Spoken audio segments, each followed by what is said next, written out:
metti ni bis yàlla ñëw. mbokk yi asalaamaaleykum ñu ngi leen di nuyu di dellu di leen ziar di rafetlu saa su ne seen ànd ak ñun RFM di leen ñaanal jàmm di sàkku ñaan ci ñëpp di ko ñaanal seen i njaboot muy ñi fii Sénégal di ñi diaspora bi di ànd nag ak yéen tey jile ci li nga xamante ni mooy tolluwaayu sunu réew Sénégal bëccëgu tey gi alxamis fukk ak benn ci fan ci weeru mars 2021 ci dogalab njiitu réew mi président Macky Sall Sénégal fas yéene kon dund bëccëg goo xamante ni bëccëgu dëj la bëccëgu ñaan ak li nga xamante ni mooy tiisoo li fi xew fan yi ci wàllu fitna bakkan yi ci rot am nañu ko xaymaa ci fukk am ñu ne it ay juróom-benni téeméer wala lu ko ëpp am nañ ci gaañu amit ñu ci yàqule ñu bari di ñaan suñu borom subhaanahu wa taala xare aljana mbooloo mooy dawlu yi ñi ami gaañu wér na mu gën a gaawe waaye it ñi ci yàqule it suñu borom jox leen lu ko ëpp fuuf mu doon loo xamante ni day yóbbu ay ñëpp jaare fi nag ay wi yóbbu ayu Sénégal ñu di fexe ba mu bañ fee amati mukk waaye it ni ñu koy waxee rek saa su ne ndimbal da cay fekk loxol borom ndax ay moom boo ko bëggee daw da ngay xoot na ngay waxee na ngay doxee waaye it na ngay jëfe ci wàll wum ci mën a doon nag kon ndimbal da cay fekk loxo borom Sénégal bu nu bëggee jàmm dañ koy woote di ko doxee di ko waxee ci bépp fànn ñu wéy ci waxtaan wi ak jàmm jooju ak li nga xamante ni kon mooy tolluwaayu réew mi ndax xam ngeen ni boobaak léegi ñu ngi utiliser ay baat naan apaisement ak yeneen waaye ak dal jàmm dafa am loo xamante ni faw ñu lal ko fa nepp taax rek faw ab fondement madame Diago Ndiaye présidente régionale réseau paix ak sécurité bu soxna yi nekk espace CEDEAO mu ngi ci jokkoo bi madame Ndiaye ñu ngi lay ziar bu baax. Assane maa ngi lay fay bu baax a baax di rafetlu sa kàddu yi nga fi jaarale. jërëjëf di ñaanal ñi nga xam ni dañu génn àddina ci xew-xew yi fi amoon ak ñi nga xam ni dañu am gaañu ñi nga xam ni sax dañu am traumatisme comme xale yu ndaw yi. ñooñu ñoom ñu ngi leen di mastaw di leen ñaanal seen xel dellu ci seen yaram dellu. dëgg la amiin yaa rabbi. bi ma rafetloo nag tey deuil national bi. loolu dafa bokk ci liy tabax cohésion sociale ñu àndandoo julli àndandoo ñaan ñu fi jóge wàcce drapeau yi loolu je pense que mesure bu am solo la pour su njiitu réew mi jëm mais Assane nga baal ma nag wax dëgg yàlla ma reconnaître liggéey bu rafet bii ngay def liggéey bii nga xam ne lépp loo xëy suba àddu ko yëkkati kàddu lu jëmale réew mi kanam lu jëm ci jàmm rek ngay wax. jërëjëf ñu ngi félicité di la ci ñaanal. merci jërëjëf yéen it xam naa yéen a ngi ci terrain bi ndax xam nga ñaara fi ne ki ci micro bi wax gën a fësle waaye ñi nga xamante ni fa ñu nekkee ñu nga ci yëngu bu baax ak ñu koy def duñ ko wax et cetera lépp li ci am solo rek mooy ni nga ko waxee nit ki nga toog xam ni yow am nga njariñ li naan nit day am njariñ Sénégal nag boo ko waxee sekkee nag njawee ni ñoom ñuy xaar nga làmbal leen dara mais nit dafay am njariñ nit day wax lu baax ñu ngi wax ak loo ci mënti dégg lii du fi gulet ndax bu ñenn ñi léeg-léeg ñu ne affaire Mamadou Diop et cetera ci vraiment je suis désolé de le dire njaboot yi après ñoom rek ñooy des ak seen tiis ak naqar nag ñi fi wax ñëpp ak di jaabante ci kër ya ñetti fan laa leen may ñu baleen ak seenu tiis ak seen wéetaay. aha naka la ñuy def ba éviter yu ni mel à l'avenir. xam naa ni li ci gën a am solo mooy li ñu naan éducation à la paix ak à la citoyenneté. delloo ci xale yi. jàngal leen tàggat leen ba ñu xam ni jàmm dafa am solo. culture de la paix dañu ko war suuxat tabax ko duñu xëy suba rek ni jàmm.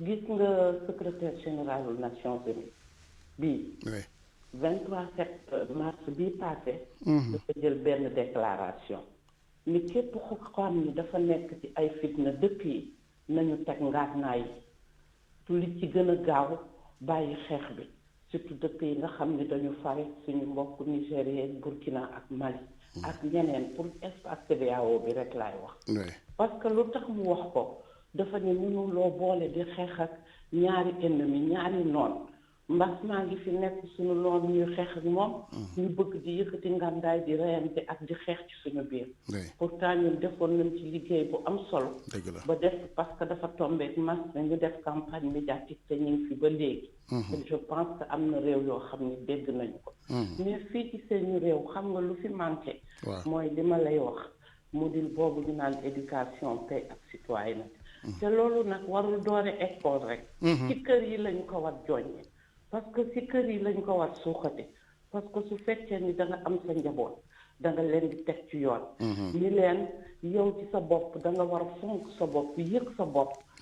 doxu jàmm doxu yoon.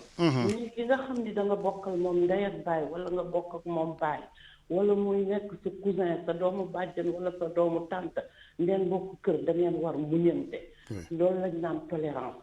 da ngeen war respecté ñi nga xam ne ñoo leen jiite.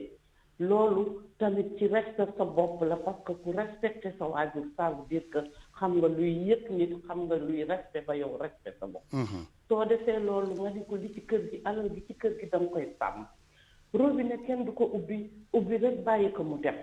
lamp kenn du ko taal.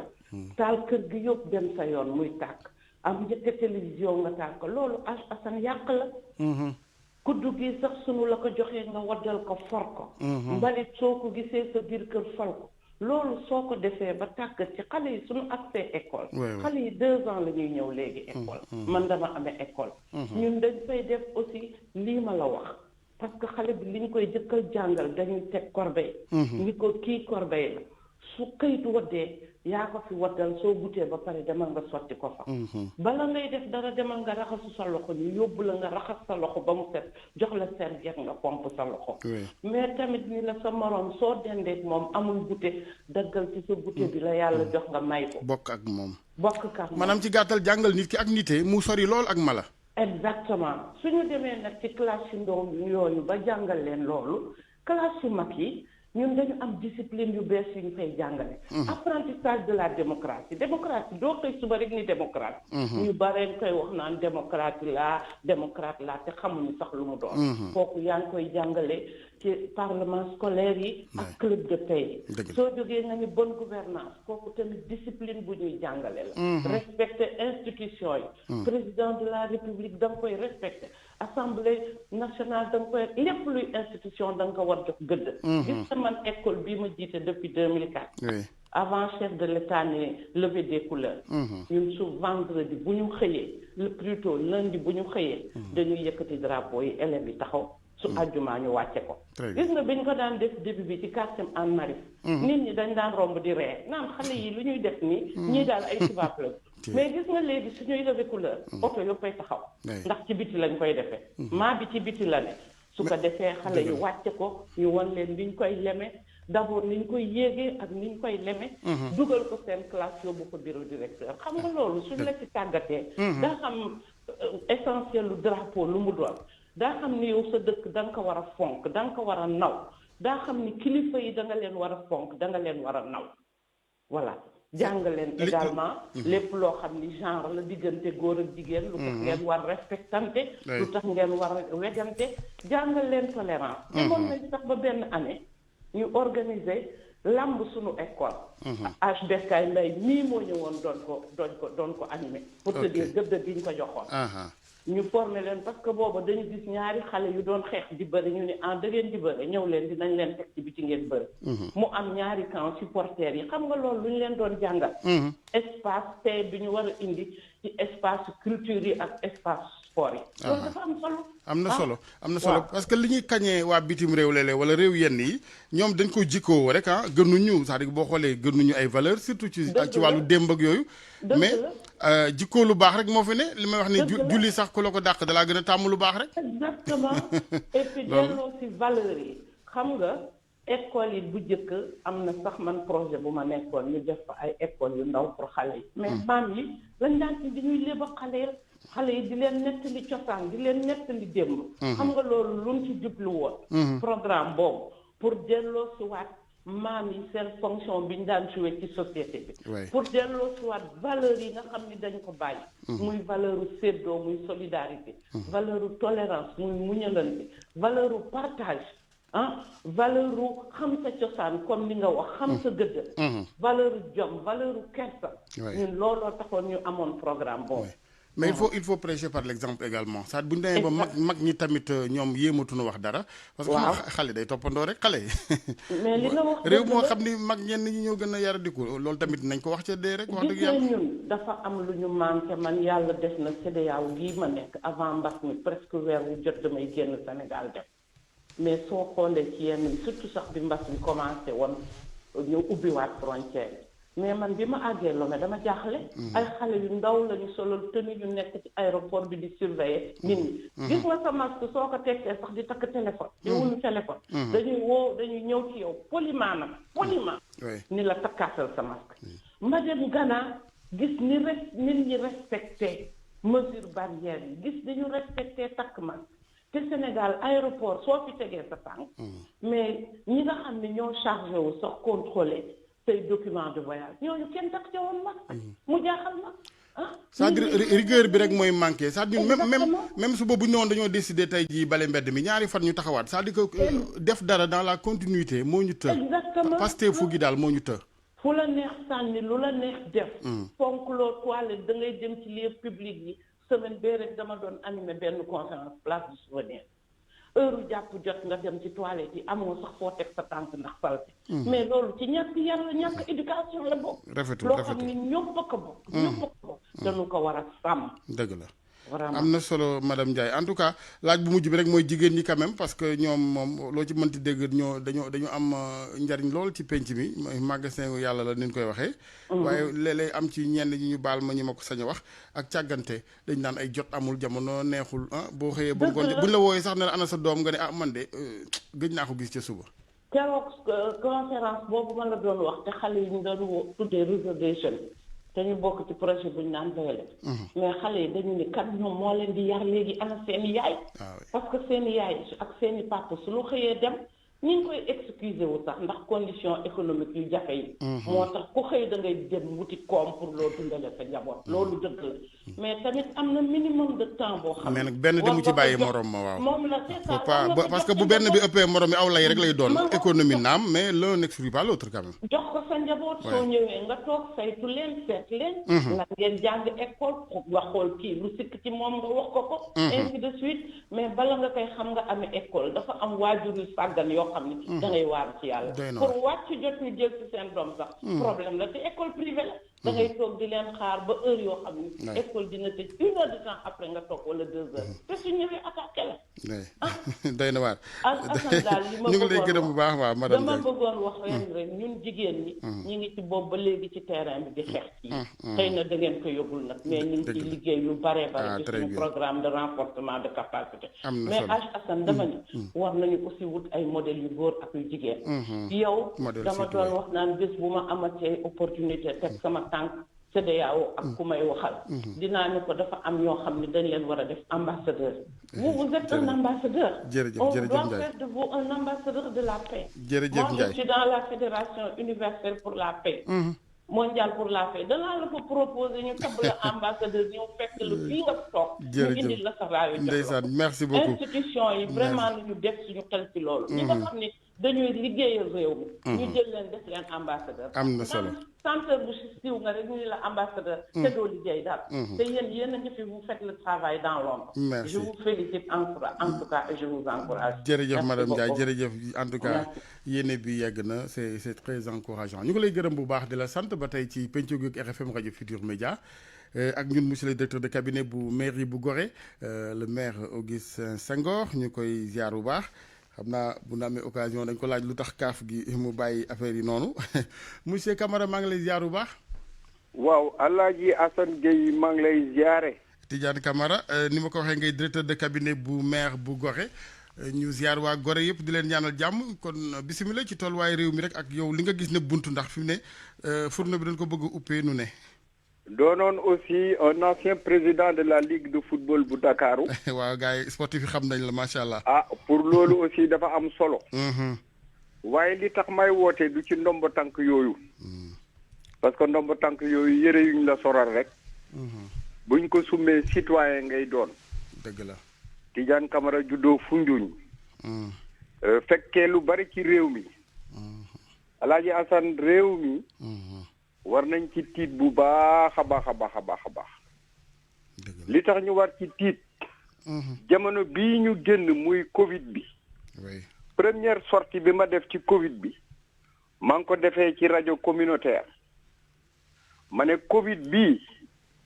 ñu ne feebar bi mu nga déparé Chine wàcc ci xawma fan Amérique ñëw Italie ba yegg ci Afrique. feebar boo xam ne mënuloo ko gis. xamuloo nuñ koy combattre. waaye feebar boobu liñ ci ëpp li ñu digal nit ñi moo di ñu yiw set. jox ñu ne leen dee leen sol masque. dee leen raxas seeni loxo. en attendant ñoo xam lu feebar bi di indi. économie réew mi yépp tëju. ñu dem ci couvre-feu. couvre-feu bi malgré couvre-feu bi feebar bi di yokku nit ñi di dee. keroog dama ne woon man ragaluma corona. kooku waxin la.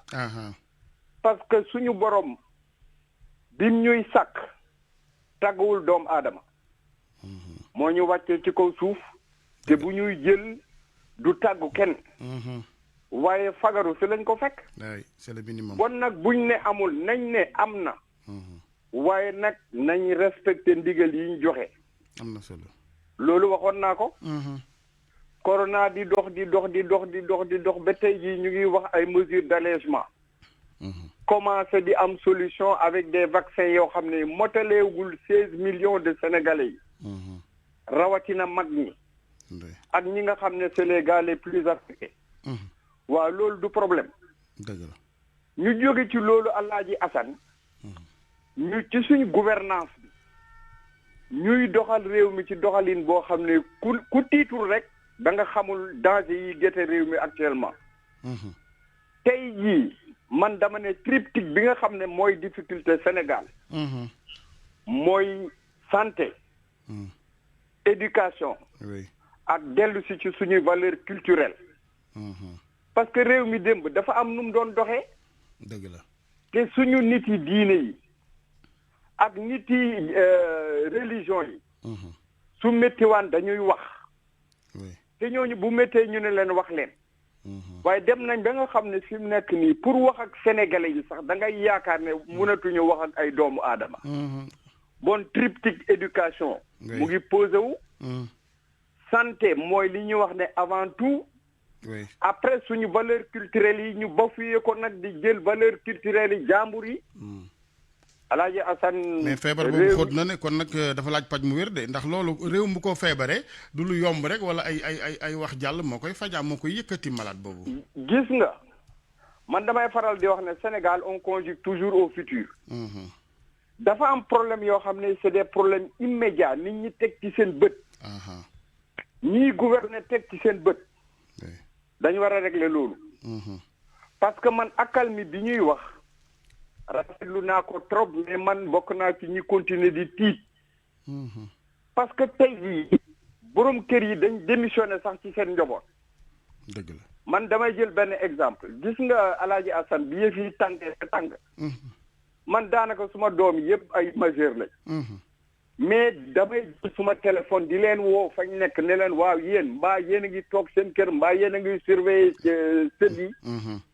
mais loolu am na ñu ko dul def. bon nag éducation dafa doon loo xam ne lii bokk na ci suñ problématique réew nañ ko wax. suñ jógee loolu ñu dellu si ci valeur culturelle bi. man nag dama kontaan ci liggéey bi nga xam ne yéen a ngi koy def. surtout yéen journalistes yi. keroog biñ kayaasee RFM. fi ma toog di koy déglu laa ne Brett Diop. li ma ci njëkk a apprécier.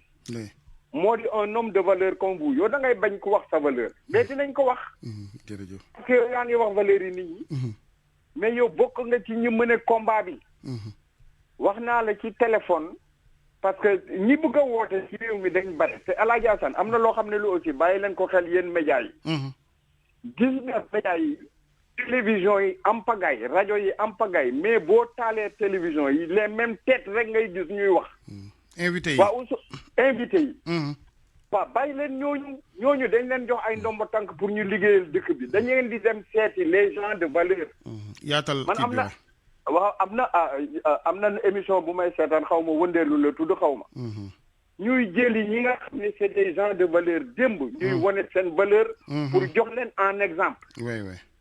dëkk kenn du ko construire ci yàq ak sàcc ak faj. dëgg la. te loolu responsabilité état bi la. tey jii boo xoolee valeurs yi nga xam ne moom la ñu war a incarner. nga gis activités yi am.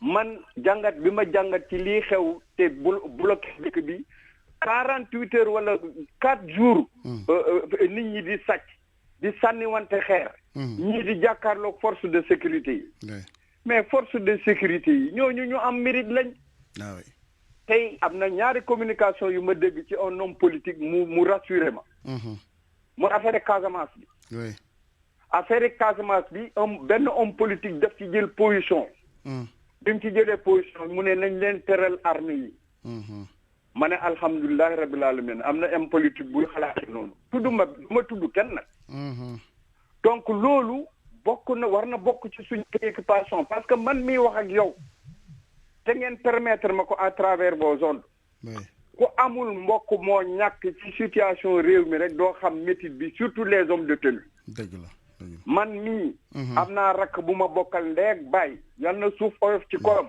amiin yaa rabbi le capitaine Ibrahima Camara qui est tombé à Médina Mankagne ñu ngi génn woon Kossi des unités d'élite ils étaient 23 ci affaire yi rébellion bi lañ leen ñàkkee est-ce que te loolu ñun dañ ci xam lu bare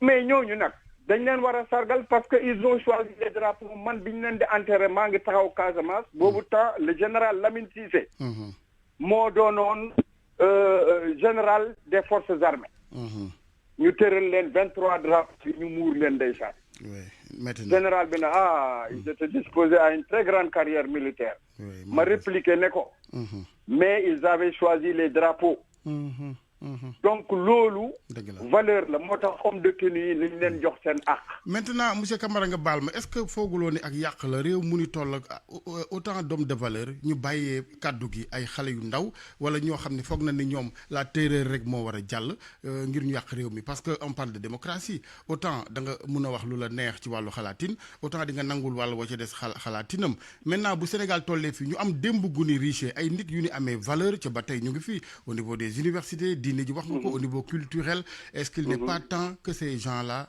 valeureux reprennent la parole et le pouvoir entre guillemets bañ ko baax ci loxoy ay xale yi neen j'adhère à 1000%. gis nga keroog bi muy tàng nga songu micro yi ne wax jot na nañ leen wax ngay interpeller nit ñi war a wax loolu nga dellu si ci loolu rek man ma adhéré ci à 100%. man am na ay professeurs yoo xam ne dama leen di dégg ñuy wax ci rajo bi mais damay jékki-jékki ne waa ñii ana fan lañ nekkoon mais gouvernement minorité la par rapport à un peuple tànneef la Sénégal nag war na am loo xam ne aussi war nañ ko seetaat gis nga bu la yàlla tegee ci boppi réew mi ñu fal la nga am légitimité tànneef ci ñi war a diriger réew mi aussi dañ leen war a càmpat xam ndax ñii am nañ profil mooy technocrate léeg-léeg nga gis ci réew mi ci dënk ñoo xam ne ñi ay responsabilités yoo xam ne xamuñ sax naka la demee mais parce que politique moo la ci dul bàyyi ak président bu mu fi mën a doon Sénégal ñi fi jaar ñëpp bu amee xaajab technocrate wala dara it politique gi da ci bon ce qui est peut-être évident quelque part parce que aussi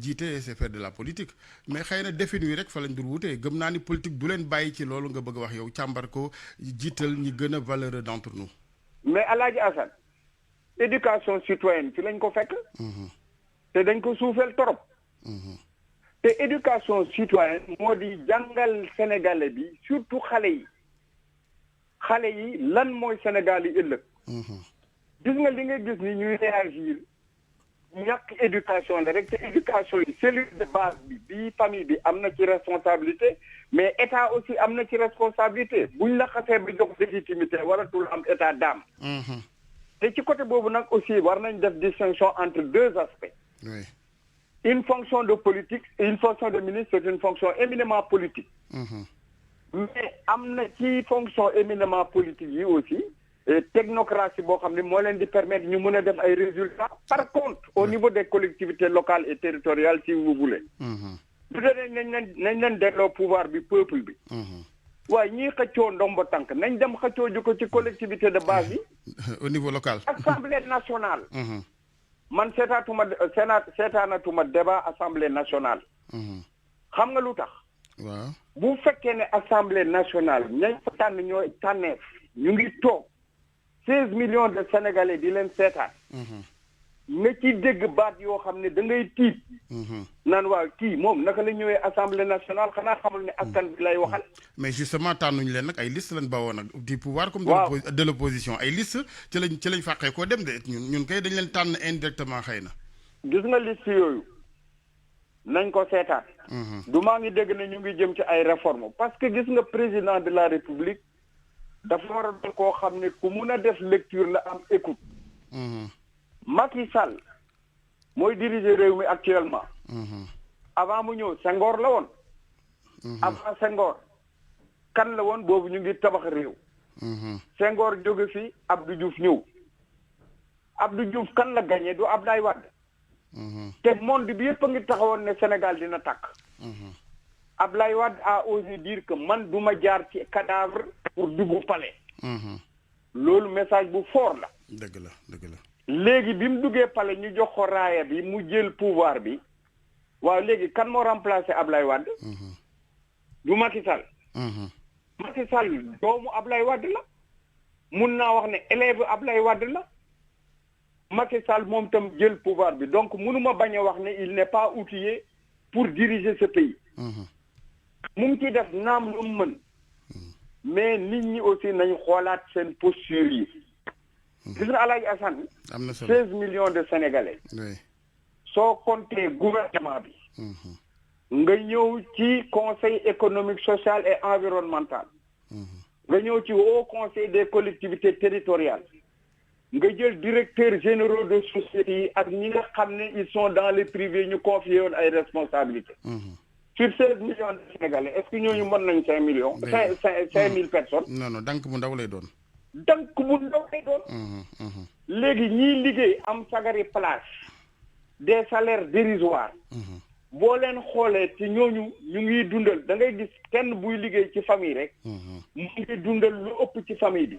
dëgg la. léegi société bi dafa évoluer ba nga xam ne ñun ñu ngi ñu yaree ci grande concession yi. mais léegi appartement. ñaari nit. xale yi seen éducation buñ ko xoolul vérifier ko à la base. def ci effort yu mag a mag. dëgg la. réew bi ci dig jërëjëf ci dig la jëm. maa la ko wax parce que bu fekkee ne yow da nga nekk ci kër gi marmite bi.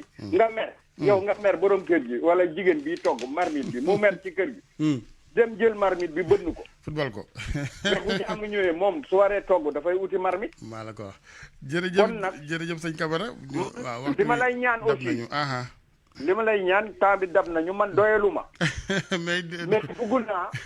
ci pàcc boo bëgg nag. waaw incha allah. sport. éducation économie culture. man de fi mu nekk nii bàmmeel laa gën a xalaat ni dund. yow émission yoon wi ngay ñëw kon incha allah. yoon bi nga wax. yoon wi bu ko defee mu gën a yaatu. yow rek lay déglu. jërëjëf Camara man daaneel nag pour aussi gërëm la sant la xam nga lu tax. yow da ngay bañ ku la tudd. mais man mun naa su ma neexee ma ko c'est mon droit le plus absolu.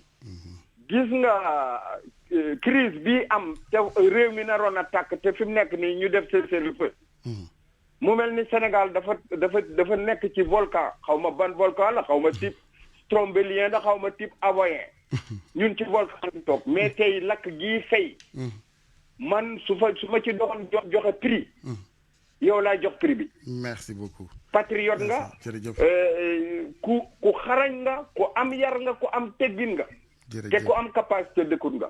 jërëjëf c'est à l'hommage maintenant du groupe Futurs Médias. merci jërëjëf ñu ngi leen di encourager na ngeen continuer. incha allah parce que le combat continue. incha allah jërëjëf Camara ñu ngi lay gërëm bu baax monsieur Tidiane Camara directeur de cabinet bu monsieur le maire Augustin Senghor bu Gorée di ko jaajëfal di jaajëfal it soxna si di madame Diago Ndiaye présidente régionale réseau paix et sécurité pour les femmes bu espace CEDEAO di leen gërëm yéen ñëpp mbokk yi di ñaan suñu borom dinu may noppi dégg d'abord ndax message lu muy am solo ak dégg ko gën waaye dégg nag xolay dégg du ay nopp waaw xol yoo xamante ni noppi naa defaru ngir tegu ci jàmm ji ndax jàmm moom ci la lépp xaj ndax ñi nu gën a du ñi nga xamante ñoo doon yàq sax man ñoo ma intéressé mais ñi ci yàqule ca seen yoon newu ci foofu la mbiree gën a méttee nga xuus romb ñooñu xalaat nag yaay yi nga xamante ni da ngaa toog sa kër rek wax dëgg yàlla ñu ñëw tab jógal sa doom rey nañ ko xam nga loolu mettit mënu koo raw waaw ku ko politiquer nag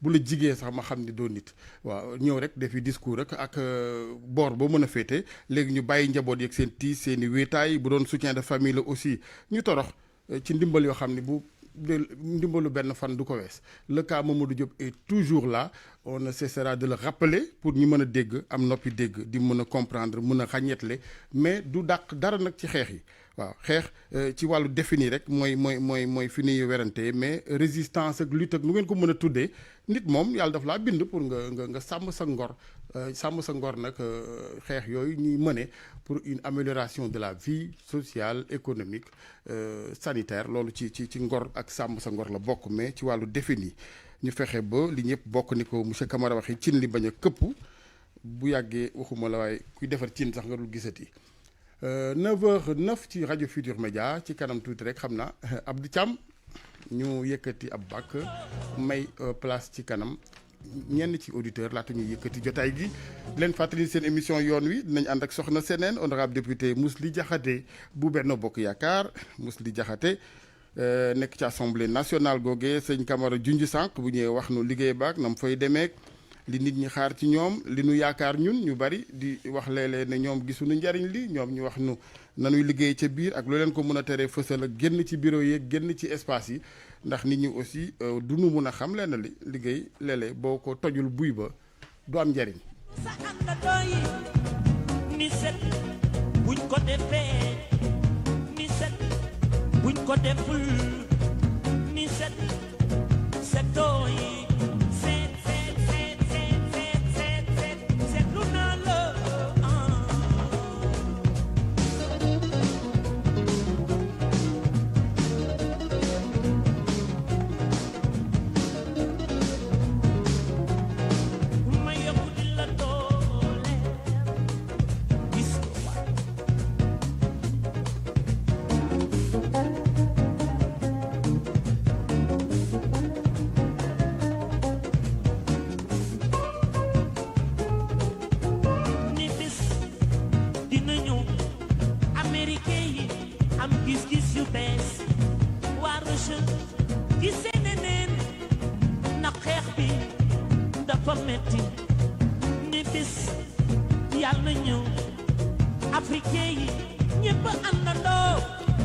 jërëjëf Abdou Thiam ci technique bi soxna Yacine Pouy service digital Barthélémy Ngom ca wàllug réalisation bi mu nga fareek rédaction ba ñuy ziar waa rédaction bi yëpp RFM yëpp Futur Média yëpp ci gàttal presse bu Sénégal yëpp asalaamaaleykum.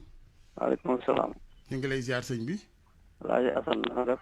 alhamdulilah sant. waaye yaa ngi ci jàmm. maa ngi sant yàlla wér. ñu ngi lay woowee Touba. tur wi. Cheikh. Cheikh Mbacke Fall. jërëjëf sëñ Fall bisimilah. waa Alaaji Assane man de mooy tàmbar mbir mi bu baax a baax xoolaat ko mais dafa am lu mu xaw a jaaxal quoi ci Sénégal. ci kilifa yi quoi. parce que dama dégg ñu ne ndaw ñu ne leen wutal liggéey nañ leen def ay financement nangam ak nangam. mais jàpp naa ne loolu du mbir mi dëgg-dëgg dañ ci war a teg baaraam. que ni depuis Senghor ba léegi. même tête yi ñoo nekk ci kaw gouvernement bi. mais kon ndaw ñi kan la ñuy liggéey ñaata ndaw ñoo am diplôme. mais ñi retraité nañ bu yàgg pourquoi mënuñu dem retraite ndaw ñi liggéey. mais réew moo xam ne mag ñi duñu retraité kon ndaw ñi nan la ñuy amee liggéey. loolu lañu war a wax. depuis Senghor ba léegi même tête yi ñoo nekk ci état bi. yow daal sa yéene mooy renouvellement am ci classe politique. mais mooy dëgg. loolu mooy dëgg ci àdduna. yow boo liggéeyee ba am 60 ans mënatoo da ngay jox ndaw mu dem continuer. kooku bu demee ba egg foofu keneen continuer ci leen nit ñi di am mën a am liggéey. mais ñoom ñoo aati moo lépp. kenn du dem retraite.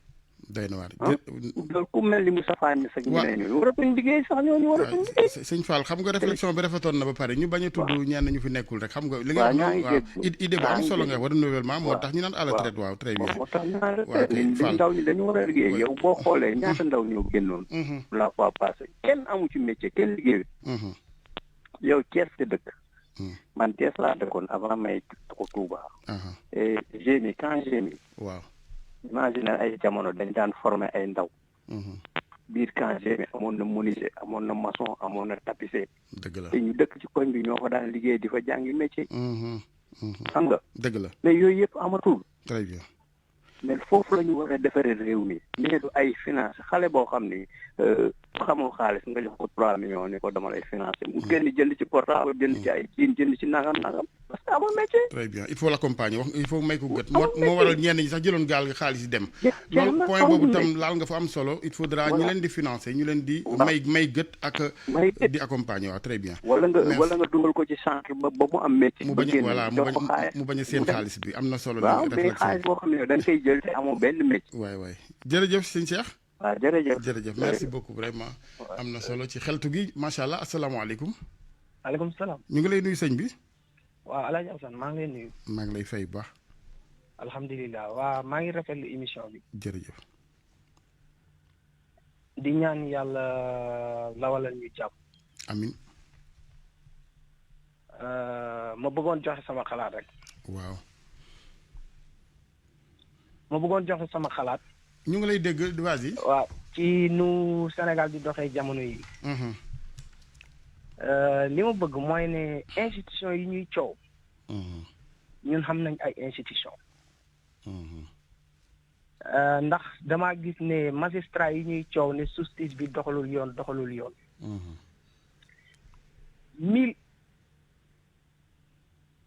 1000 dossiers bu ko justice bi rendre décision. ñaar kese la ñuy nekk di contester te yooyu yëpp c'est dossier politique. loolu war nañ ko xoolaat. beneen bi ci tegee yaakaar naa su mu juumlee 2019 wala 2020 président de la république def na décret nommé benn magistrat. magistrat bañ ko nommé fañ ko yóbbu pour mu nekk fa directeur dañ ko contester conseil constitutionnel te dañoo jox dëgg waa IPRES. loolu institution yu dëgër ñoo ko mën a doxal ci dëkk nit ñi ñoo war a xoolaat seen bopp. président bi tamit dama koy ñaan moom moo am sañ-sañ di nommer militaire ak civil. mais yenn saa yi dina def nomination yi nga xamante ni day créer ñu nekkoon ci société boobu. dinañu mer parce que tey jii mën naa am na foo xamante ni ci côté justice yóbbu na fa koo xamante ni xëy na gradé la. mais man dama jàpp ne am na koo xam ne balaa nga koy yóbbu ci poste bi ñi nga xam ne ñoo fa nekk boo tànnee da nga gis ci biir koo xamante ni war naa mën a yor loolu mais nga dem jëli benn nit ci biti indi ko foo xamante ni leen ay au gradé ñoo fa nekk comme moom pour mu jiite leen. yombul. tey jii boo xoolee ci presse bi. organe public yi am na koo xamante ni waxuma la poste bi mu nekk retraité na bu yàgg mais nekkul foon ba bi président di falu ñu jëli ko indi ko imposé ko ñi nga xamante ni ñoo yore organe boobu. yooyu day indi ay tension ci dëkk. yooyu day indi ay tension ci dëkk. jërëjëf beneen may ma tuuti rek ma daaneel waaw daaneelal ñu xajal ñeneen dañuy wax manifestation yi manifestation yi ñu ne ay xale ñoo gën ba école bi wax ne bu ñu jàngi man tey jii nii may wax ak yow am naa doom mi ngi jàng ci daara internat boobaak léegi tey mu def fa 4 at. bi mbas mi ñëwee école yi tëj internat yi ñu ngi continuer di jàngal xale yi alxuraan. bërki démb bu ñu waxee ne école yi buñ jàngi sama doom bi jigéen bi nga xam ne école lay jàngi mais sama doom bi nga xam ne mu ngi ci internat di jàng alquran mi ngi jàng réew mi il faut ñu ko jiite xam ne ñi nekk ci daara yi ak ñi nekk ci école yi benn lañ dañu war a indi maanaam mënuñ leen yemale. waaye mais ñu am lu lënkale lépp rek dañoo war a reconnaître ñëpp tey jii xale yi nekk ci daara internat yi kenn génnul di toj. te état bi defalul leen dara man mii di wax ak yow nii daara laa jàng. ci li ma fàttaliku ba may am 2 at la Senghor bàyyi nguur gi waaye Abdou Diouf dañoo ñaxtu pour mu dem Ablaye Wade dañoo ñaxtu pour mu dem. Macky Sall commencé nañ ñaxtu pour mu dem kon ñoom war nañu xoolaat bu baax a baax lan moo xew ci seen digganteeg peuple bi. merci jërëjëf ci réflexion boobu ñu koy gërëm bu baax di ko sant bismillah asalaamaaleykum. Alaaji Assane. waaw kooku. na nga def jógee. maa ngi sant yàlla bu baax. na nga def ak ñoom kii Amady Dikal Ba la. baax. na nga def Guèye. maa ngi sant yàlla bu baax. di la wax Massa Coono. jërëjëf baax. yàlla nañu yàlla jàppale. ñu bokk lépp. may ñu jàmm. amiin. ñun depuis bu ñu duggee si rajo bi ba léegi. ñun jàmm rek la ñu woote. dëgg la. yàlla def na événement yi bu ñu ñëwee. boobu fekk ñu suñu yaram dafa sutante. Massa waay. wante Alaaji Assane. xam nga réew ñaar ñu ko sekkee problème la boroom xam-xam bu ñu dul déglu ak ko am alal te xamoo dara loolu moo sekk Sénégal tey te am na fuy biir di feesee kenn du fa dénk bakkan am na fuy biir di fees kenn du fa dénk bakkan maanaam am na fuy biir di fees kenn du fa dénk bakkan ah d'accord mënoo ko càmbaral sama gars yi sama maas bi dama bëggoon nga taqar ji ko rek mu gën danaa ñëw aljuma incha allah danaa ñëw aljuma d'accord ba ay di sant nag président de la république ak grandeur bu mu wone ak nité bu mu wone nit nag soo toogee si kaw garab nga koy góor problème ngay am Assane Gueye damay jaaxale yenn saa yi man président la ànd ak de wante damay jaaxale si doxali leen mais Assane Gueye lan lay président teg suñu loxo ñun waa ak lan la Aly Ngouille Ndiaye def lan la Mimi Touré def lan la Abdoulaye Boun Dionne def lan la Makhtar Cissé def ne leen dellu si wetam nit soo xam ne ti xamutoo foo jëm dellul foo jóge bu ñu tooñ bu ñu yàqal na seet nu muy doxalee ñu ngi ànd ak moom ak 100% man duma xas kenn dëgg la man duma jëw kenn dara baax wante Sénégalais yi ñooy jugé dëgg la bi xale bu jigéen bi nekk bi tey parcelle du lekk du naan kan moo perte moo yaayam moo perte ak moom moo perte kam moo dem dëgg la te njaboot bi amul kenn koo xam ne kii dangay contrôle sa doom du man du kenn du yéen wante nag ñun waa sport nag Dex Sport bu nekk rajo FM ñun ñoo am problème ñuy marché suma xarit moo kumb waaw jërëjëf ak ñoom Ndiaga Ndiaye waaw ndeysaan vraiment merci te liggéey su ko nit ko testé doo patriote doo sénégalais doo nit te nitewoo dëgg la jërëjëf ba maa ngi lay gërëm bu baax sëñ Amadou jërëjëf vraiment ni nga ko waxee mastawu naata nga yooyu yëpp ci ndox gi yàlla yóbbu seen ay yóbbu sunu ay groupe Futurs Médias jaare fa yóbbu ayu Sénégal yëpp encore une fois ñu insister rek léegi moom ñetti fan sax yëf yi matu ko ñuy wax waxi gaz bu fekkee da ngeen xam da ngeen a sant Seck sant Diaw mënu leen a woor lu ëpp fukki fan kay da ngeen di daw fitna 88 628 14 14 asalaamaaleykum. bisimilah. foofu fan la. da ngay fay rajo bi ba pare s'il te plaît. waaw fayal. dama doon woote di wax. Abdou Thiam Abdou yaa ko dagg de xam nga moo booleeg auditeurs yi de ndax man lañ gën a xàmmee ko yow xam nga techniciens yi ñu ngi ci ginnaaw machine yi moo dagg du Abdou. L'arbitrage de Yacine Pouy c'est important intime conviction la wala farfarloo 88 628 14 14 RFM rajo bi nga xamante ni mooy bu askan wi asalaamaaleykum. waaleykum salaam. ñu ngi lay ziar sëñ bi. yaram na nga def. sant yàlla bu wér. alhamdulilah Diop la. Diouf. Diop. sëñ Diop bisimilah. dama doon ñëw rek juste rek jox benn contribution ci mbirum mbas mi. waaw parce que démb dañ ma convoqué woon par le canal du ministère de la santé.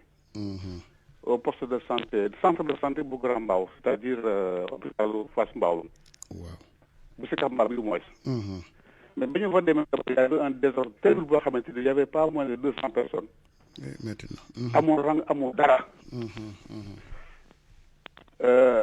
équipe boo doon ñëw pour des vaccins yi. ba ñuy fay accès pratiquement 9h ou 9h30. Imaginez léegi nag 200 personnes toog ñi nga xamante ni ñëpp ils avaient plus de 60 ans. Voilà, c'est juste rek pour attirer attention. waaw comme au moins ñu ngi lay déglu ko mooy suñu message bu mën a jàll pour ñu bàyyi ci xel pour le futur. très bien ñu jubbantiwaat parce que en fait bu xamoon na jaaxle tam am tiitaange si dafa nekkoon. bon donc bu dernière minute léegi ñu ne dañuy essayer sax décentraliser léegi. structures yi jéem ko yóbbu au niveau des postes de santé. mais seulement kooku boo taxawee naan nañ ko yóbbu ci poste de santé au niveau de l'hôpital te ñu nekk ci biti war a ñëw te xamuñu li xew lan la.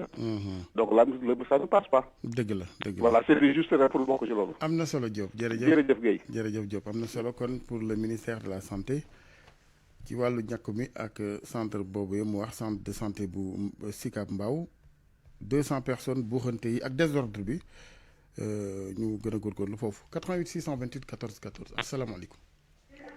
maaleykum salaam. bisimilah sëñ bi. waaw sëñ Alaaji Asan Gueye. waaw. na nga def. maa ngi sant yàlla bu baax. xam naa dong bi nag moom xam naa tey la mos a jot moom néew na la ay message sax nag ak yu bari waaye. yàgg na nag waaye yàlla dogal ko tey ji la koy dogal. ñu ngi tuub bu baax sant ba. man Dieng laa sant. Dieng. Serigne Xewal Dieng lañ may wax. Serigne tur yi neex na de macha allah. Serigne sëñ Fallou moo ma ko tuddee woon Italie 89. macha allah. waaw ñoo ngi sant bu baax di sant ñëpp ak àdduna bi yëpp nag di sant di ko ci jiital nag ci dafay diine yi. ñëpp rek. waaw xam naa man moom li ma bëgg a wax yëpp xam naa damay jël sa numéro rek bu ko defee yónnee naa la message waaye xam naa. audio yeeg yu mel noonu. day xaw a takku nag waaye maa ngi jégul de sëñ ndax xam nga sëñ xéewal moom ku xéewal di woo nga bañ a jël moom ñàkk wërsëg weesuwul loolu. léegi da ngay garder ligne bi rek Abdou Thiam dina la ko joxaat nga yónnee ca bés message. waaw dama doon nuyoo rek dama doon nuyoo bu ko defee sama ne ma sëñ xéewal rek. waaw. ma waxtaan ak yow lu bare doy ndax man yaakaar naa ni ma bëgg wax moom xam naa ñëw ci plateau bi dina ci baax xam naa ne. waaw kooku daal kon man ak yow lay doon incha allah. waaw parce que lii moom jotoon naa ko moom waaye damaa tukki woon ba ñëw ci màggalu Kazu Rajab bi àjjuma laa ñëw nii maa ngi tudd ah dëgg la macha allah damaa delloon état bi maa ngi door a ñëw nii. jërëjëf kon bon séjour dalal jàmm ñoo ngi leen di dégluwaat bu nekk nag lépp lu ngeen fi wax yàlla dogal na invité yeeg lépp dara duñ ba ci ndoy baat ñoo li ñu wax. mu neex mun na xaree mu mën a xew samedi dimanche. du bàyyiwuñu kenn ndax boo di wax da ngay diglu. dëgg la ba boo duggee xam foo jëm. dëgg la am na solo. waaw dégg nañu li fi xew yëpp ci yoon yi la ñu fekk bi ñëwee fekk nañ ko fi. yéeg na ci yàlla gën a wit ndox mu sedd nag. amiin yaa rabbi. te yàlla jàppale leen dégg nañ li lay wax lépp ak li ngay wax dëgg yàlla rajo dégg nañu lépp. jërëjëf waaw ndax moom tàng sedd rek a fi nekk nag léeg-léeg nga tàng léeg-léeg nga seral mënut a ñàkk. waaw boo waajee tàng ñu tàng waajee seral ñu seral rek. mu bañ a ëpp rek bu tàng bi na sedd bi gën a ëpp de waxin la bagage la bari waxin la. jërëjëf sëñ Dieng. yàlla defal région Thiès laa bokk. moo tax nga baax. waaw département Tivaouane arrondissement Niassène. nitu Thiès moom ngor ak baax rek. commune de Ndegnouf. waaw 14 kilomètres de Ndande Fall. ndeysaan. waaw waaye bu ma waxtaanee ba noppi rek. waaw li ma bëgg a wax ak li ma bëgg a def ak loolu ñu mën a la ngeen ñuy laaj. waaw lañ ca xam ñu wax ko luñ ca xamul nañu bàyyi ko mbaa ñu laaj ko ci keneen koo xam ñu doon la ko wax. très bien loolu am na solo. waaw bisimilah léegi numéro bi kon naa ko jël te nga continuer. waaw bul coupé waaw bul coupé jërëjëf. Yacine Abdou joxal sëñ Xéewal Dieng numéro bi. waaw Yacine moom yoon naam numéro mooy lan. Yacine kon kay jeex na moo gën a gaaw. waaw dina ma ko jox bàyyi Xéewal Dieng waaw. jërëjëf sëñ Xéewal jërëjëf yàlla dolli jàmm. amiin yaa rabbi. li ngeen sumb maa ngi dégg ñi ngay waxal boobu ba léegi. ñuy dugal li ñu wax li ñu dégg naa ko. boobaa yaa dal yow am na ku mu jox nag.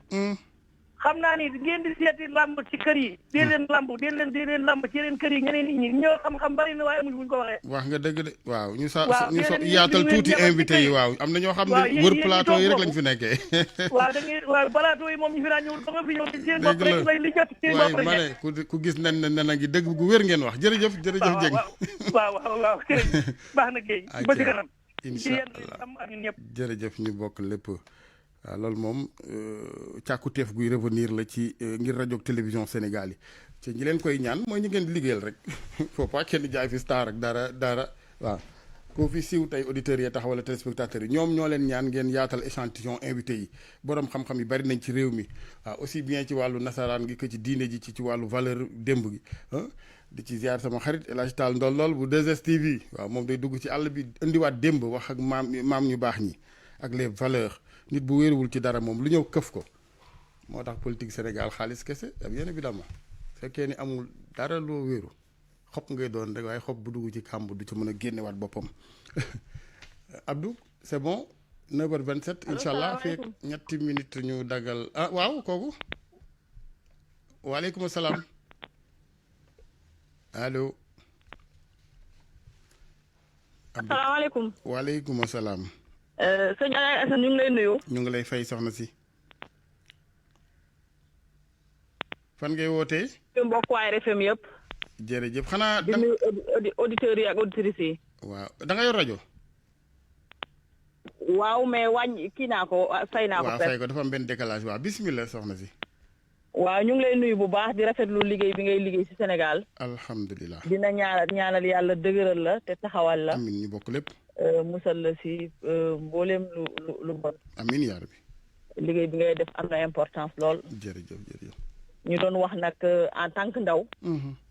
di masawu tey ñi nga xam ne ñoom ñoo génn ci àdduna ci événement yi nga xam ne ñoo fi jàll. di jàlle seen mbokk. di masawu les blessés di jaale Sénégalais yëpp. di jaajëfal le président Macky Sall nag immunité bu mu am. ba dox tànk yoo xam ne yi jàmm dellusiwaat. di wax rek ne la jeunesse sénégalaise lay waxal. parce que nag Sénégal ñun ñoo ko bokk. dëgg la te ñii nga gis ñu wàññeeku yëpp ñàkk seen i bakkan. ci affaire yi gis naa ne benn politicien mun la ne kii sama mbokk la. lii laa bokk ak moom wala sama doom la wala sama jarbaat la wala sama rakk la. kon moo tax ñun la jeunesse war nañu bàyyiwaat xel bu baax. am nañu droit manifester. am nañu droit def lu ñu wane lu ñu métti. mais nag amuñu droit yàq. amuñu droit def loo xam ne bu ëllëgee ci ñun lay retourné wu. parce que li ñu yàq yëpp tey muy Auchan yi nga xam ne tey yàq nañ ko. tey li fay liggéey ci doomu sénégalais yooyu ñi nga xam ne ñoom li ñuy dundal.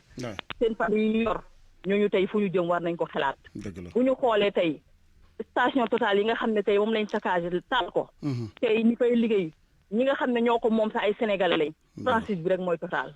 kon war nañu bàyyiwaat xel bu baax. xam ne Sénégal benn bopp la kenn mënu ko xar ñaar. te xam ne fii nag c'est un pays démocratique. même nit mu ak ku munti doon. ak politicien bu munti doon dayo boo munti am. fii le jeu démocratique di koy respecté. le jeu démocratique nag pour ñu respecté ko. mooy ñu respecté institution yi. respecté institution yi pour ñu mu respecté des institutions pour lan moo koy firndee. mooy ne xam ne kat man citoyen la. même su ma sentir ne damay subir oppression. mënuma ko régler toujours dans le cadre des lois et des règlements de ce pays. kon loolu war nañu see bàyyi xel. ñu ndaw Sénégal te bu ñu nangoo ci benn politicien. ak ku munti doon.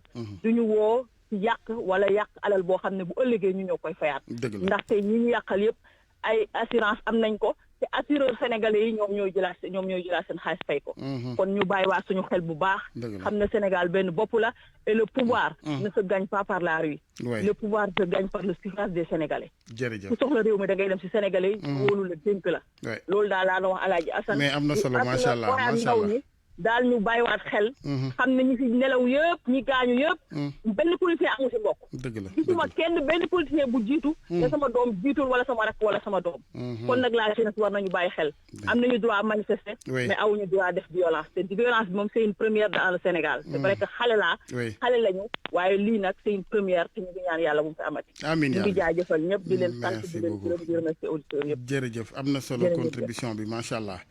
am na solo ñu ngi gërëm ñëpp Abdou auditeur bu mujj xëy na di ko gërëm di ko sant c'est important ci wàllu taxawaay wàllu respect des institutions waaye institutions yi tamit ña koy incarné taxaw nañu war a taxawee waaw bu ko defee rek ñu doxee nanu war a doxee li valable ci chrétien beeg musulman bi waaw julit la moo ko gën waaw julit la boo doxee rek ñu xam ko boo waxee it waaw doo jëw doo wax lu bon doo yàqal kenn doo fent doo sos ay de jullit laa pare contraire jullit ngay def Yacine a ngi yëngal bopp bi gisagoo dara sax penc bi buñ ci waxul ci valeurs yi ak réseaux sociaux yi di ko oyofal wala ngay nangu gars yi la napp noonu naan la waaye ngay joxe moral rek waa ji wala di la saaga ak ñi bañ saaga man xaw ma lu ñuy bañ ci saaga fu muy taq waaw bis boo ko xamee nga wax ma ñu ngi gërëm ñëpp Abdou Thiam jërëjëf Yacine na ko noonu Yacine mu ngi jël kenn waaw kon ñu jël ko mujj kooku comme yegsi na ci bunt bi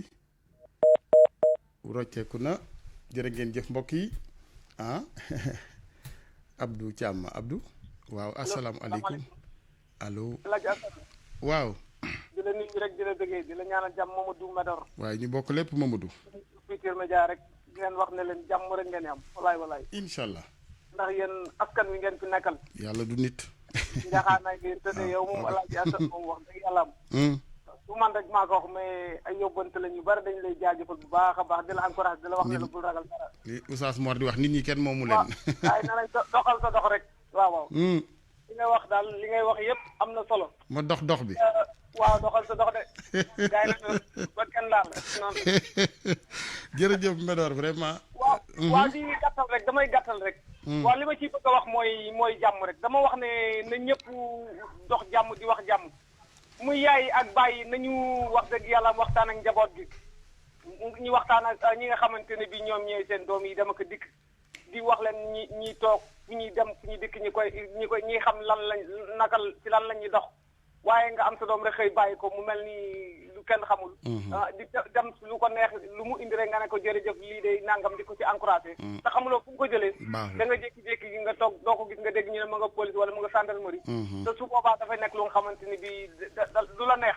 ba tax na daal dañu respecté wax dëgg yàlla institution yi respecté république respecté président de la république respecté li nga xamante ni mooy peuple bi ndax askan ñoom bu ñu topp lenn lu nga xamante ni leen yàqal seen réew ndax gis nga luñ ci yàqal rek seen bopp lañ koy yàqal te xam ne jàmm mooy lépp gis nga police muy gendarmerie bu ñu leen attaqué nañ leen respecté justice bi ndax wax dëgg yàlla di mooy respecté njëkk li nga xamante ni moo ñu fi indi moo ñu bàyyi muy jàmm yàlla Sëñ Saliou Mbacke daanaka wax jàmm yàlla rek moo am solo nañ ci sax te mooy dund ko yenn yi te xam ne dëgg rek moo fi am président de la République dañ ko fal dëkk boo dem dafa am lu fay dox muy yoon président ñëpp lay dimbale ñëpp lay jàppale ndax ubbi na ay buntam ci lépp daal wax dëgg yàlla te aussi tamit communication bi ñi ko ci jàppale fokk ñi génn di wax bu ñu faalee ne alors luñu lépp loo xam ne mënoo ko seetal ñi ko mën nga wax leen encouragé leen ñu dox ko loolu moo dëgg président nañ ko jàppale loolu moo dëgg jërëjëf Mamadou Médor jërë ngeen jëf mbokk yi Abdou maa ngi lay gërëm Yacine na ko noonu Barthélémy Ngom ci wàllu réalisation 10h incha allah rédaction bu RFM dina ñëwaat ak yéen ci le point du jour concernant jàngoroy coronavirus di leen fàttali rek li ñu ci war ci wàllu masque yi bañ koo takkee ni ko Abdou Diam takkee tayef la ci man ndax xam nga nit buy def lu defuwul da nga koy siiwal ba mu bako waaw jëlab masque takk sa sikkim nii xam nga Abdou waxuma la dara sax waaye bactéries yeneen ñi nga nar a buubaale ci kër gi baaxul kon masque ni ko docteur Mamadou Ndiaye di waxee dafay muur bakkan muur gémmiñ waaw moo ci mën a génnee gum fi léegi ñuy ñàkku ndax xam nga yow sa ñàkku ci kanam tuuti la te assez jeune duñ la ñàkk di ma fi baax wala di fi baax mag yi Sénégal ñu yendu ak jàmm